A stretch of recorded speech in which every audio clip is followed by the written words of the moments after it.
We are grateful to have Bill Bartholomew on the program. If you're a Rhode Islander, you listen to 6:30 a.m. He's the guy that's running the whole operations down there. I From would not, I can't take credit or be blamed for that, depending on your perspective. That's for sure. Fair enough, but he's kicking butt down there, and he does have his own podcast. We're going to touch on that too. For people that do want to check out the podcast, ripodcast.com, the Bartholomew-Town podcast, Apple, Spotify, the list goes on and on. Bill, it's a pleasure meeting you for the first time, and it's a pleasure having you on the program.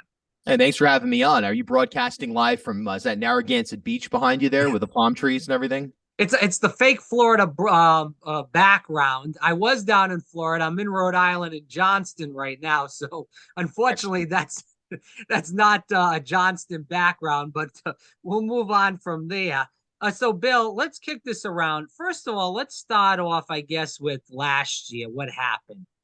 There was all this rigmarole, and I'm sure you running the operations at 6:30, talking to all the talent there. It was supposed to be such a close governor's race. The lieutenant governor race was supposed to be close too. It ended up being pretty much of a blowout from governor on down. What do you think happened there? Because I interviewed people from the Kalis campaign and even Aaron Gukian, and they were talking about that it was supposed to be very close, and maybe they might even pick up one or two of those races.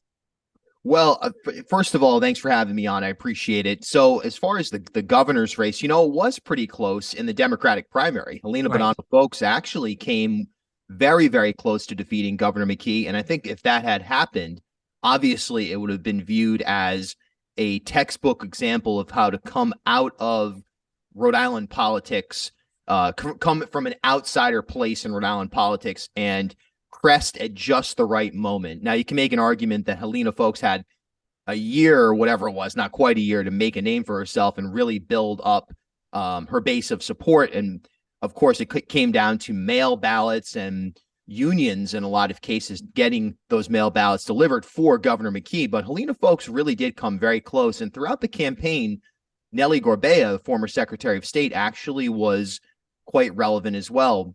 As far as the general election, look, the Rhode Island Republican Party has a branding issue, and it's very difficult. We saw this with Alan Fung, a very likable guy who has a very high approval rating and name recognition, particularly in Cranston, but throughout the state, 2 gubernatorial runs himself, and a guy who really tried to paint himself as much as he could as a moderator. Even when Kevin McCarthy came to visit Alan Fung in Jamestown, the Fung campaign didn't even tweet out a photo of the two of them together. That really was a sign of Alan Fung saying, look, I want to be in my own lane. And he even on election night had his own separate watch party at Twin Oaks away from the Rhode Island GOP's formal location. So I think that the divisions, the disorganization inside the Rhode Island Republican Party came to fruition, and people in Rhode Island, even though you can make an argument that there's a lot of conservatives here in the state, even within the Democratic Party, there's just a flavor that is very hard for the independent voter, for the conservative Democrat to make that switch to vote Republican right now. Now, that's a national issue, but I think in Rhode Island, it's also because of the lack of fundraising and being able to message in a way that reaches and resonates with the average Rhode Islander, whatever that average Rhode Islander may be. So as far as Ashley Kalis, look, Ashley did a very good job of beating up Dan McKee and, trying to cast him as either incompetent or lucky or out of touch, whatever the case may be. But she didn't do as good of a job as making a case for why Ashley Kalis herself would be the better governor. I mean, she came from out of state. No one had ever heard of her, knew who she was. And even though she had spent nearly $5 million, she basically spent $5 million to get 3 percentage points of the vote. You basically get an automatic 35% just by putting your name on the ballot. So her campaign was, in my mind, very, very unsuccessful. And on election day, in terms of winning over that middle of the road voter, that independent voter, that outsider voter, in some cases, maybe even certain types of progressives who would say, hey, look, I don't trust Dan McKee on certain issues, and Ashley Kalus seems to have a fresh view on things. The lieutenant governor's race, Aaron Gukian ran a very respectable campaign, very competent, very he could have won this thing. I think a lot of it came down to name recognition and votes in Providence. And then just down ballot, you really saw the closest race was treasurer, where James Lathrop, outstanding credentials, would have been an excellent treasurer. And even he unable to, as somewhat of a moderate on certain issues, and someone who said, look, I would not vote for President Trump if he was running right now. He really tried to distance himself from that lane, unsuccessful. So it's a big problem for Republicans statewide.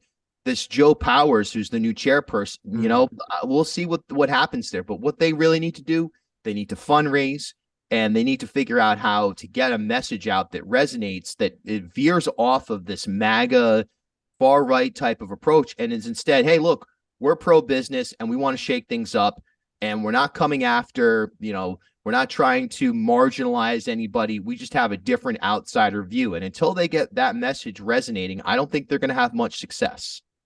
I want to touch on Helena, folks, in just a moment, but just to continue on with the Rhode Island GOP, we have seen throughout the years that Massachusetts with Baker, obviously there was a change with Healy now as the governor, but, Vermont had a Republican governor, still does. Also, New Hampshire still has a Republican governor.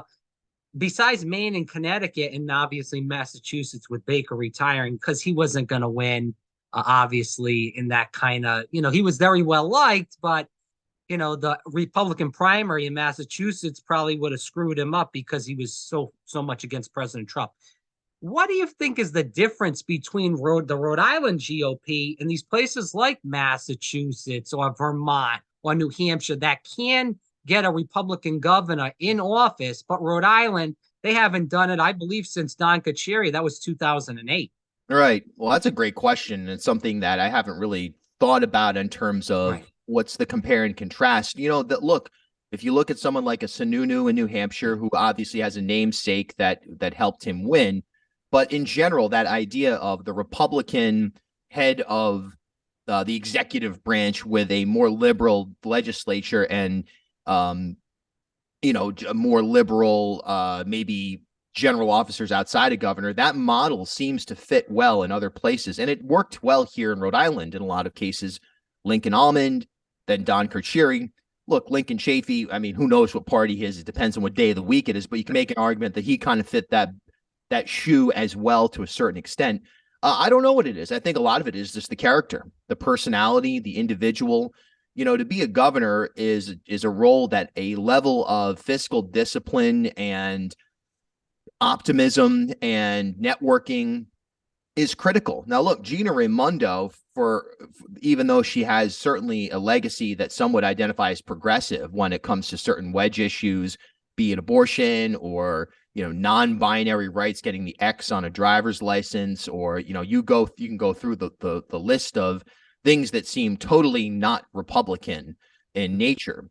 At the same time, her policies in many ways, she is actually fairly conservative, and some people look at her as way too conservative inside the Democratic Party. So there is a tendency for Rhode Islanders to look towards a more conservative, business-esque governor. I think it really comes down to personality. Ashley Kalus is a smart woman. She's an accomplished woman. But also, I think when it gets nasty and you get down to the mud, the whole I'm a fighter type of campaign, it just didn't resonate. Instead of being that person who says, hey, look, I'm not here to deal with issues in the culture war or any of that business. I'm here to manage the state and do so as a CEO type of leader, a decision maker. Until that person comes along and stays on that message, it's going to be very difficult. We're in a moment post George Floyd, with the Supreme Court decisions on abortion rights. Even in a moderate context, polling has shown time and time again that most people in Rhode Island, anyway, are not in favor of issues overturning Roe v. Wade. They're not in favor of anything that reverses that type of that area of policy. So once, and to be honest, I'm not sure that Ashley Kalus was somebody who was coming in on the platform of, all right, we're going to, ban abortions or something like that. I mean, she was actually pretty moderate on those types of issues, but they need to find the right person, whoever that is, whichever gender it is, and they need to raise and deploy a ton of money to say, hey, here's who we are. You look at a Blake Filippi, the former minority leader, and what he resonates on. Sure, there are some things that I think even even he kind of leans a little bit outside of what the mainstream perspective would be in Rhode Island. But for the most part, look, here's a guy who's reasonable, articulate, well-spoken, has a variety of backgrounds, has money to spend, loves the country, supports certain very conservative positions like Second Amendment, so on and so forth, fiscal management, but also is, smart enough to understand that the average Rhode Islander is in favor of many issues that lean on the left-hand side of the aisle, and is also practical when it comes to things like driver's licenses for undocumented immigrants. Instead of screaming and yelling about the border crisis, which is a legitimate discussion, someone like a Blake Filippi says, all right, well, we've got this crisis. Let's solve this problem. Let's get these people driver's permits or whatever it is. They need to get to work. They need to, if they're going to be here, let's make our economy grow because of this problem, rather than just rhetoric of, all right, we got to save the border. The governor of Rhode Island is not going to shut down the border at Mexico. So I think the Republican Party really needs to look in the mirror and say, how do we fundraise? How do we raise $1 million a year at minimum? And then how do we identify a candidate who can stay on message in Rhode Island, totally outside of the realm of the culture wars? I mean, look at Sununu. He called Donald Trump a loser yesterday on Meet the Press. They're doing those types of Republicans, New England Republicans, are not the same as the MAGA or Southern Republican. And that needs to be crystal clear. Jessica De La Cruz ran for Congress briefly, had someone on stage with her that had a hat that said, I identify as non-binary. Now, some people say, who cares? That's just kind of a joke. At the same time, it shows, hey, I'm open to this level of kind of lowest common denominator, non-policy Trumpian rhetoric. And that does not resonate in Rhode Island, even though De La Cruz is a smart woman who, if she took a different lane, would probably have had more success. Bill Bartholomew, again, the Rhode Island podcast.com, the Bartholomew podcast here on Fire Breathing Rob. Bill, just to go back, and I want to move on to Helena, folks, like I said, but just to kind of put an exclamation point on this, going into the governor's race, I got to give the governor credit. I'm not a huge fan, but he did make a point of the abortion issue and really hammered away. He also hammered away, and it was a mistake by the Kalus campaign to bring up Ron DeSantis and say she likes Ron DeSantis. You cannot say that in Rhode Island. So kudos for Governor McKee for doing that and bringing that abortion issue, the DeSantis issue, not from around here issue. I think that made really gains with a lot of people in Rhode Island. And Seth Magazino also did the same thing with Alan Fung, more so obviously on that abortion issue. And he kept hammering away, and he just got a guy that was very likable, and he beat him. So I got to give them both credit for that. And I believe that was a big reason why they did win that campaign. Just moving on to Helena, folks. She did buy a house in Providence recently. She opted out not to run for this congressional seat, which I believe she really would have had a huge shot. She's got the money behind her. She's obviously got the name recognition after running for governor last year. What do you think happened there? Why didn't she run? Why is she buying a house and then not running? I don't know. It just didn't seem like it fit.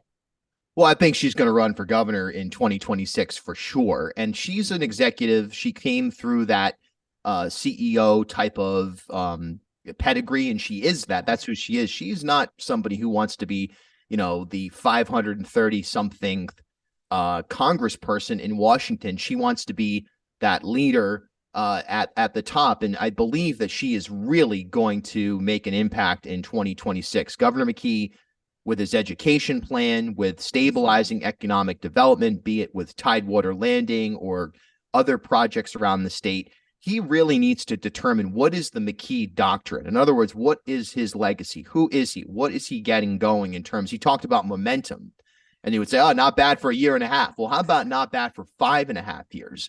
What is Governor McKee really doing for the state of Rhode Island? And whatever that is, that will be the lane that Helena Foulkes has to stay away from and find other areas to say, okay, well, Governor McKee accomplished X, Y, and Z. I can do it the rest of the alphabet. My ideas will improve what Governor McKee has already started. Or if Governor McKee projects fail, Tidewater doesn't open, this education thing goes bust, whatever other economic development projects collapse, that'll be a major lane for Helena Foulkes. I actually think Helena Foulkes will be a major player in Rhode Island politics going forward. I don't see her in Washington. I see her as a governor, and in terms of where she wants to go, and she's capable of it. She's shown that she can be effective.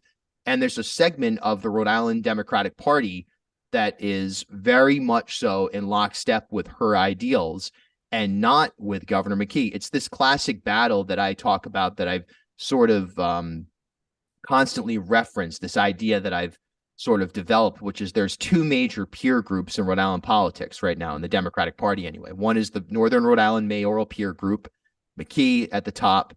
You've got James Diosa, Don Grebian, Charlie Lombardi, perhaps the Policinas, although there's some friction there, Lisa Baldelli Hunt, so on and so forth. Then you have the Gina Raimondo Alumni Network and similar type of characters. And that's where Helena Foulkes is. And that pendulum will continue to swing inside the Democratic Party. If she can catch the momentum, she will, I believe, have a very good shot to become governor in 2026. But it really depends on the big projects that McKee's striving to make happen. Bill, sorry to interrupt you, but just to interrupt, Gina didn't come out for Helena Foulkes in the primary. It was kind of a little bit, Nancy Pelosi came down here. Obviously, their family, their friends together. That was a huge endorsement for her, especially toward the end of the primary.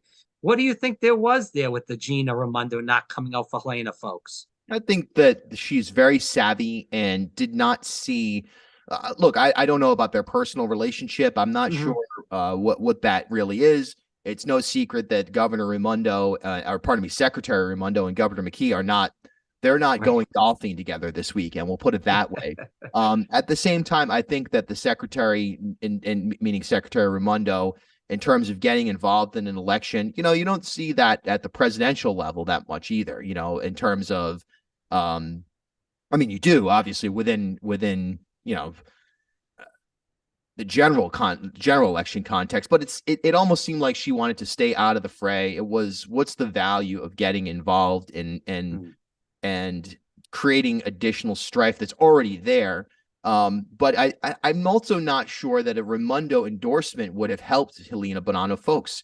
For all of her success, for all of her talent, for all of the national media attention that Gina Raimondo and the vice presidential mentions, and even some people would say presidential aspirations and possibilities that she had very low approval ratings in Rhode Island. And there's a flavor that Gina Raimondo is an out of touch, elitist coming off of COVID. A lot of people view Gina Raimondo in a negative light. So you also wonder, would her endorsement have been a positive or a negative for anybody in terms of getting over the hump and winning additional voters?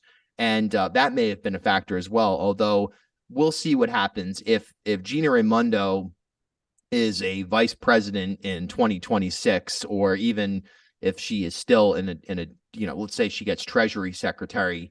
And Foulkes is challenging Dan McKee. Maybe there's a do-over there where now it's like, wait a second, she's now an established national figure, and people's memories are short sometimes. Obviously, if your business was destroyed by COVID-19 shutdowns, your memory is not going to be very short. But for the most part, people might say, oh, it's Gina. She's here. She's on TV all the time.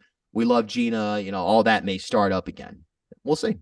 I don't think Bernie Sanders and Elizabeth Warren will take kindly to Gina Raimondo Treasury Secretary, but okay, we'll see what happens if Biden gets reelected. But I'm a Bernie Sanders guy personally, Bill, and obviously he won Rhode Island 2016. 2020 was tough because of the COVID pandemic for him to have a real good showing in the state of Rhode Island. Let's talk about the Rhode Island progressives. Yep. Cynthia Mendez talked about running for the congressional position. She dropped out. There's been talk about, Aaron Rowenberg. There's a fight now with him and, with the progressives. And is he a progressive and this and that? I feel like you have a good, perspective on this. What's the state of the Rhode Island progressive movement? Obviously, Gina Raimondo and Dan McKee are not really the progressive candidates for Exactly. people like me. But besides that point, what is the state of the movement? What do you see in this congressional race as far as progressives? Are we on the up and up, or are we on the down and down? Because that Rhode Island political cooperative kind of tanked in 2022.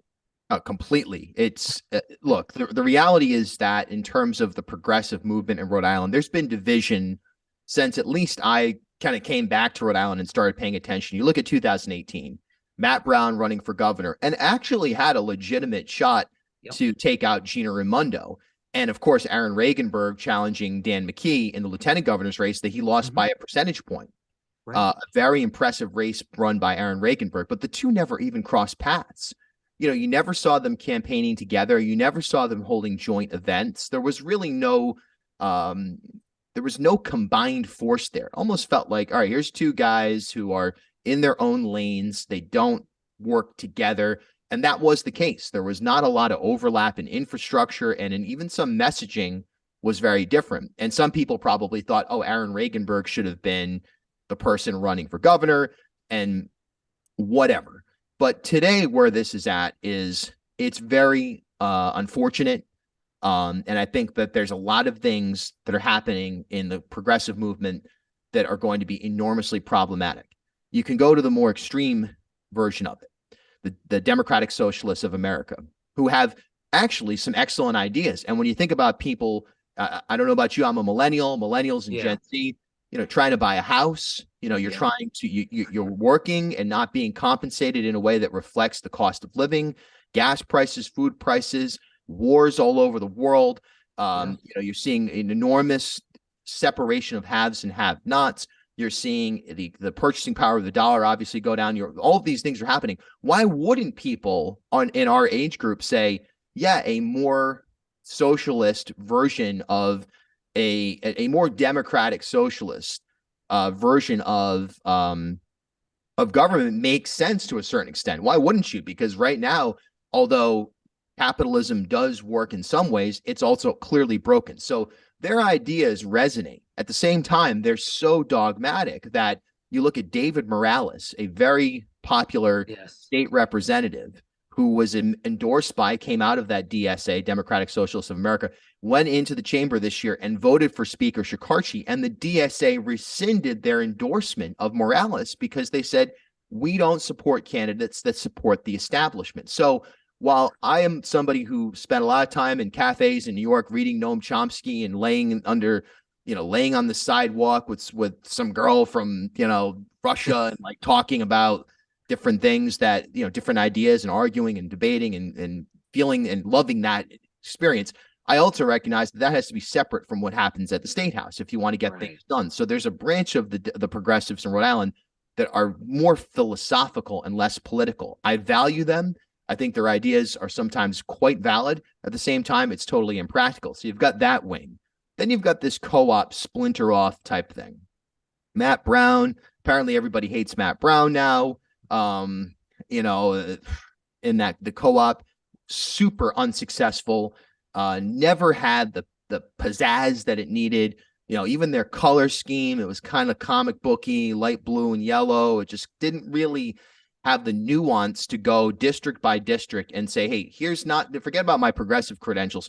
Here's why I'm the best candidate for you. The successful progressive candidates in the state are people, you could make an argument, people like Dawn Oyer and June Speakman, who are, establishment Democrats, but also are very progressive. I mean, Oyer got the Act on Climate through, and many others would identify themselves as progressive without being a tried and true, quote unquote, progressive endorsed candidate. Tiara Mack in Providence, very successful in her efforts. And, so the co-op model just didn't work. And I think that people in Richmond don't want to hear about defund the police. They don't want to hear about Medicare for all. And they don't want to hear, some do. I mean, I grew up in that area, some do, but by and large, the tailor-made per district approach is what is actually successful. A Megan Cotter, who's in Richmond and Exeter, former co-op member, left the co-op, won this year outside of the co-op by running a campaign that's, you know what, they're not going to go knock on doors and say, we're here to shut down assault weapons in a district where you have a large volume of gun owners and hunters. And so it's that nuanced approach. The co-op lacked that. And now with this situation with Regenberg versus some former co-op members and women who, look, they share their story. You have to take it seriously, because otherwise they're setting themselves up for a lawsuit, right? If you're just out there making stuff up. I think Aaron Regenberg is going to have a lot of problems because of this. At the same time, most people are outside of the phone booth.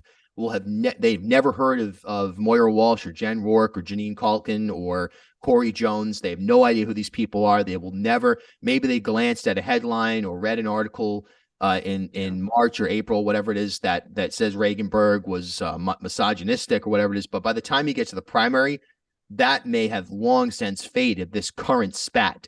But this division of progressives is a major problem.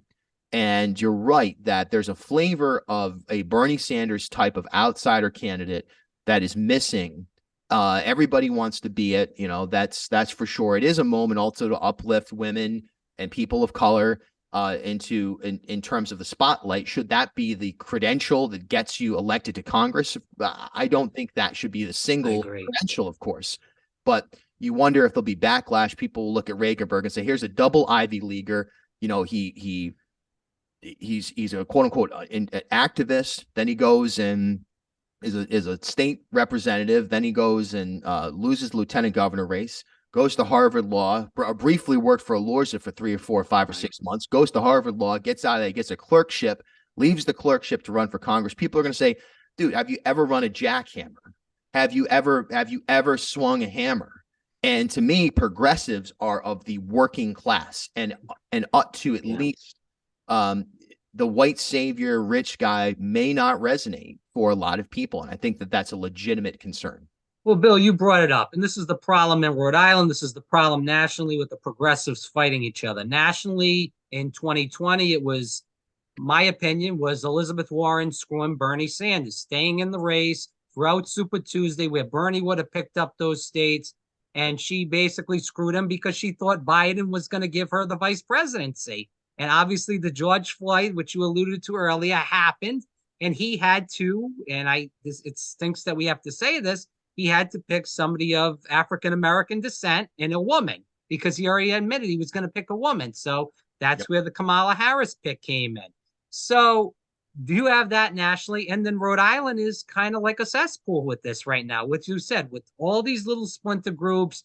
Morales is doing a fabulous job. He's fighting for a lot of the poor people. And just because he votes, what is he going to do? Not vote for Shekarchi and get none of his bills passed or get screwed? I mean, come on, man. We got to give these guys a little bit of a break. You can't be too much like that. If somebody screws up and they keep voting consistently with the establishment, maybe give them a little bit of hell. But when they're just doing a vote for speakership, come on, man, just give them a little bit of a break. They got to go along to get along a little bit. I mean, you got to play the game, man. This is politics. This isn't patty cakes. That's right. I remember in 2020, 2020, when Speaker Shekarchi, we were at the Crown Plaza. Speaker Shekarchi was the Democrats caucused and had the unofficial, but basically voted Joe Shekarchi as Speaker of the House. And as I was leaving the Crown Plaza Hotel in Warwick and pulling out, there were several members of the co-op standing and booing June Speakman, Brandon Potter, other progressives who voted for Speaker Shekarchi because they wanted that whole, hey, we're an outsider group. And again, I respect both approaches. I really do. I think that I actually, that's how I work. I have my own independent outlet as Bartholomew-Town. I can, I look at things from that lens, but I'm also inside the belly of the beast at WPRO or PBS. And I can see a valid place for both of those things. But at the end of the day, if you want to get things done, you need to work together with people, and coalition building with progressives and Republicans, with progressives and conservative Democrats, is something that really has to happen. Look, Republicans and progressives have a lot in common in some senses, where both are outsider type of groups that are up against the machine, right? It's the us versus them type of scenario. There's a lot of differences, and that's why I think when progressives are too far, not too far to the left, that's not the right way of looking at it, but too stuck in their ideals to flex it all. And when Republicans are worried about a litter box that they say is at North Kingstown High School for a kid who wears cat ears to go to the bathroom in, or any of this other nonsense that they get caught up in, that's why both of those groups will continue to struggle. Culture war garbage from the Republicans and too much of an elitist, dogmatic approach from the super progressives. The winners are the people who can look across the aisle, look at someone different and say, what do we have in common? And let's work on that. That's in politics, that's in business, that's in art, everywhere. And when you are so stuck in your own lane, it becomes a major problem. And it's a big problem for progressives right now because they have not identified a candidate in this race for Congress. Sure, Anna Quezada is somewhat progressive. Sandra Cano is somewhat progressive. Sabina Matos is kind of progressive at times. Obviously, Reaganberg is progressive in some ways. But, you look at to me, Gabe Amo, who's entering in this race right now, comes out of the Raimondo Alumni Network, Biden White House, Obama White House, Sheldon White House. That's a guy who I think can reach across the aisle, guarantee you those independent votes, guarantee you those mainstream Democrat votes. But also, if progressives have an open mind, he may not be the guy who is, a Democratic Socialist of America endorsed candidate. But boy, can he super serve that group if given the platform. So people need to understand that they're not going to get everything. And look, at the end of the day, is Seth Magaziner progressive? I don't know.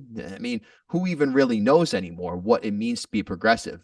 But you're right. The Bernie message won in Rhode Island. It was powerful. And maybe Marianne Williamson will get something going in the presidential this year. Probably not. So how do you harness that energy? You have to do it at the local level. And people need to identify a candidate that reflects the Bernie message, but also is somebody who can actually get stuff done. Yeah, and I want to be gracious with your time with these last two questions. And I agree with you. No one knows who is progressive and who isn't, because as a Bernie guy, I got to go back to Hillary Clinton in 2016. She said she was a progressive that gets things done. If you remember that, I know you do as a political guy, Bill. And then everybody's a progressive now. People that aren't even progressives are progressives now because it's just a word now. So It's really sad as far as that goes. But let's kick this around. So just to put that exclamation point on this congressional race, it looks like Sabina Matos is the favorite. I know you spoke about this new guy coming into the race from the Biden administration. There's like 150 million people running now for this race for the Democratic Party. And we all know, between us and the people listening, this primary is the race. No one from the Republican Party can really win this district. They have zero chance if you're a betting man. So is Sabina Matos pretty much got this, locked, loaded, and sealed right now, or does somebody really have a chance of doing this? Oh, she's in a good position, but I honestly think there's going to be, look, Sabina Matos, a lot of people think in terms of demographics. Well, she'll get the Latino vote. Well, actually, I'm here in Elmwood, and I talk to people on the ground pretty often. And look, there's not a lot of support for Sabina here right now, at least that I can find. There's a lot more support for Anna Quezada and Sandra Cano.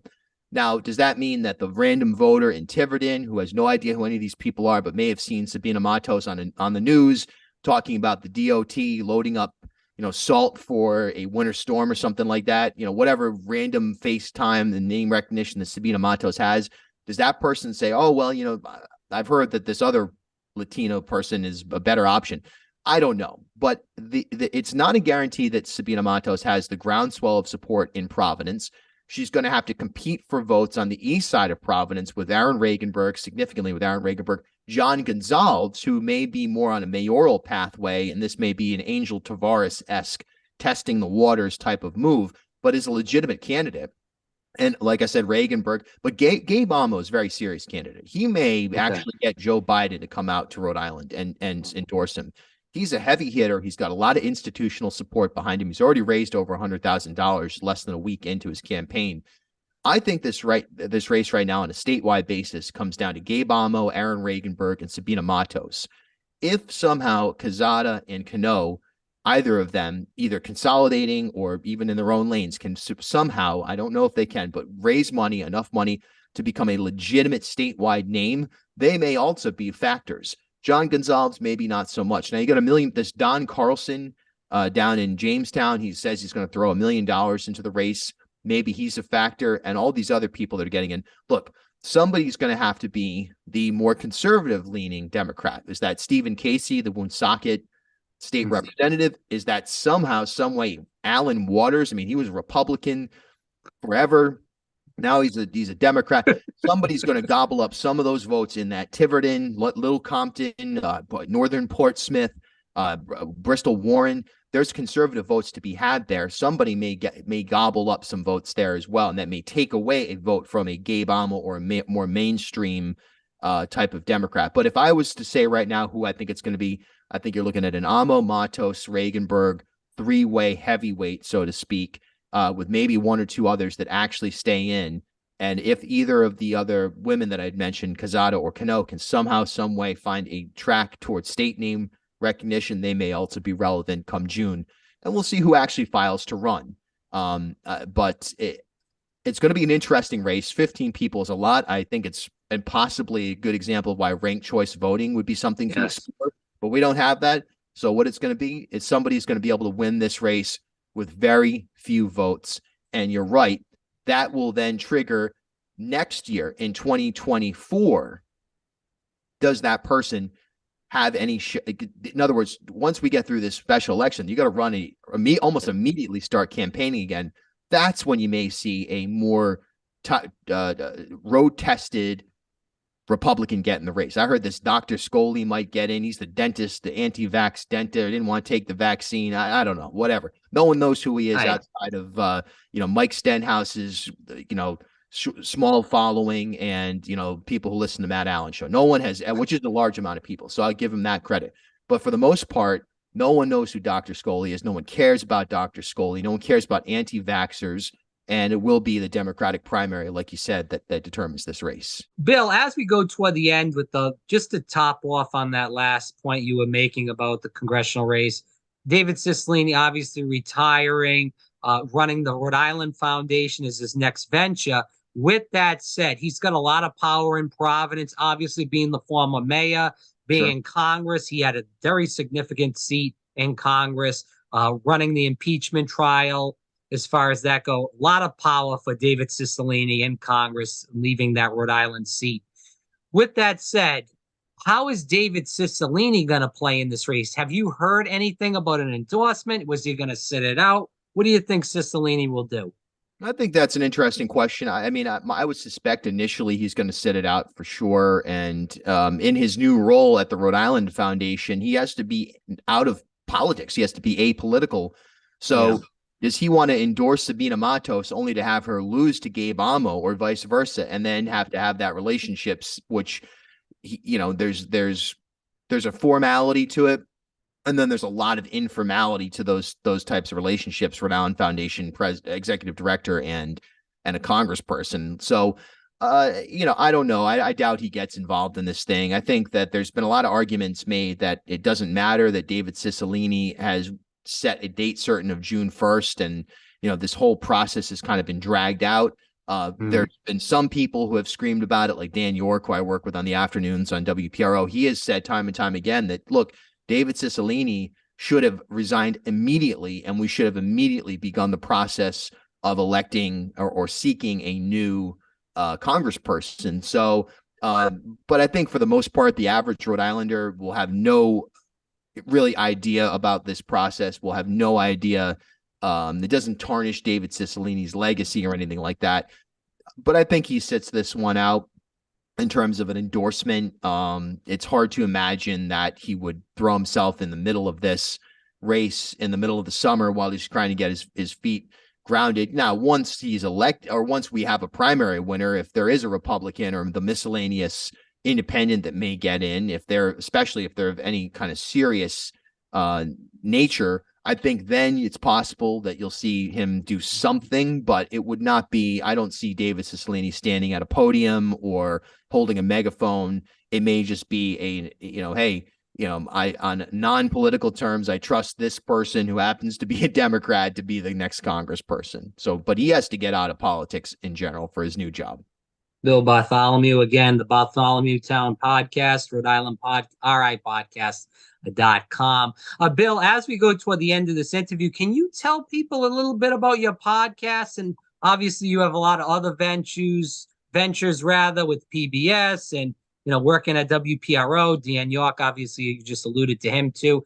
Just give us a little background on that before the viewers tune out, and so they can follow you, of course. Sure. Well, again, thanks so much for having me on, and great job with your show here, and appreciate it very much. So Bartholomew-Town is a podcast that covers Rhode Island politics and culture. I put up a minimum of 2 episodes per week. Sometimes there's as many as 3 or 4 or 5. That's the show began in 2018 and is now at somewhere in the 550 episodes. Like you said, you can find it on ripodcast.com. Spotify, Apple Podcasts, Stitcher, all that stuff. Plus Saturdays at 3:00 on WPRO. The show airs there. So we kind of have them up, and we are actually going to be expanding a little bit. I can't really roll out exactly what that is, but there's some stuff that'll be happening in this calendar year that we're going to take some steps forward with, both in terms of Rhode Island coverage and in terms of expanding our kind of general national politics coverage. It's part reporting. Most episodes are either an interview with a newsmaker, a long form uninterrupted interview, or a commentary that I offer. Sometimes it's more straight reporting on issues, but for the most part, it's one-on-one with a newsmaker, going through anything that is relevant to that moment or just general stuff. Last week I had Governor McKee on, and we talked for 45 minutes about his new education plan. I also had members of the Narragansett tribe talking about some proposed legislation that would impact them. I had also gone on a tour, I had an exclusive tour of the damaged area from the forest fire in Exeter. So I kind of recapped what I saw there and put that all together. The week before, we had Sabina Matos and Aaron Regenberg on. This week, we've got a more congressional candidates. So that it's basically kind of fits the glove of a little bit of WPRO and a little bit of NPR and a little bit of, your conventional podcast type format. And so that's that. Yeah, I also am at WPRO. I'm the assistant program director and executive producer and special programs host. I fill in for Dan York whenever he's not there. I host the debates, or I should say moderate the debates and our election night coverage, things like that. So I really enjoy it. I was on PBS Weekly for a couple of years, which is a news magazine. I actually have scaled that back, and now on PBS, I'm really just doing Lively Experiment, which is a political roundtable Friday nights at 7:00. I'm on there once a month or 6 weeks or something like that. And I'm a musician. I'm a singer, songwriter, multi-instrumentalist, and I'm actually right in the thick of working on a new album. Native Rhode Islander, went to URI, lived in Brooklyn for 10 years, came back to Rhode Island, thought that there was a real need for more of a modern approach to talk radio and to podcasting in general. I found it shocking that no one was doing a podcast. Now you got a lot of people doing podcasts, including some corporate ones that, I think the independent podcast is actually the better option for the Rhode Islander right now, be it mine or be it yours or be it anybody else.